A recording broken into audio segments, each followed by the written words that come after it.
Parliament buildings as the legislative infrastructure was invaded by protesters.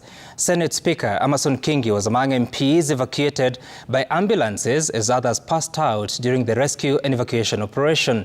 Seth Olale witnessed the dramatic happenings at Parliament buildings. Protesters enter Parliament buildings through the MP's canteen section 30 minutes after the controversial Finance Bill 2024 was passed by Parliament.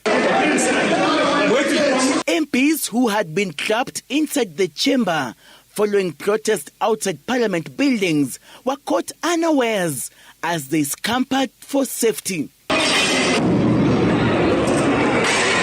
As protesters closed in on the legislators, the MPs rushed towards Parliament's emergency exit.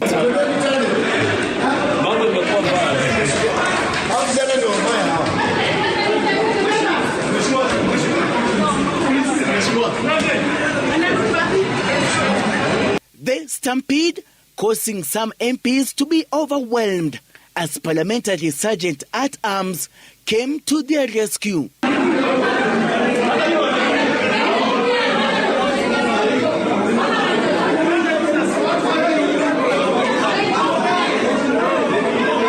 As protesters caused havoc inside various parliamentary buildings, the MPs were evacuated using a newly constructed tunnel that links the National Assembly and Senate chambers to Bunge Towers.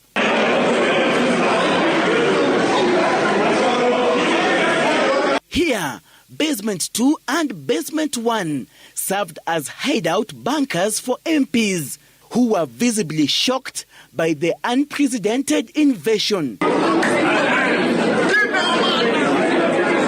It took about an hour before the first evacuees were rescued, with Senate Speaker Amason Kingi whisked away in this ambulance.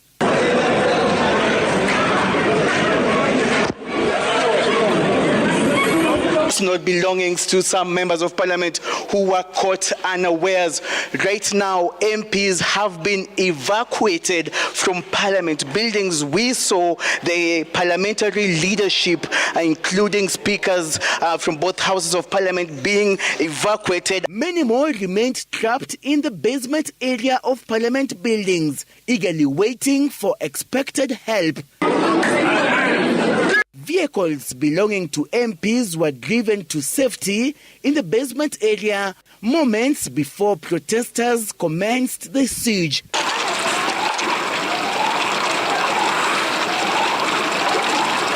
Legislators trapped inside the KICC offices were evacuated by helicopters.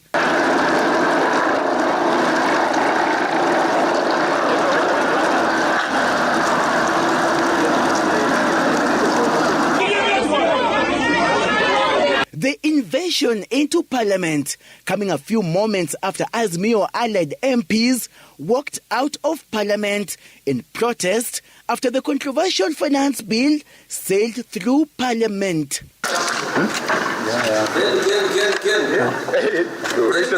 The quantity and the extent of damage meted along Parliament Road and within Parliament buildings will remain a stark reminder of the events of June the 25th, the very day in history when the Parliament of Kenya was invaded during the nationwide protests. Seth Olale,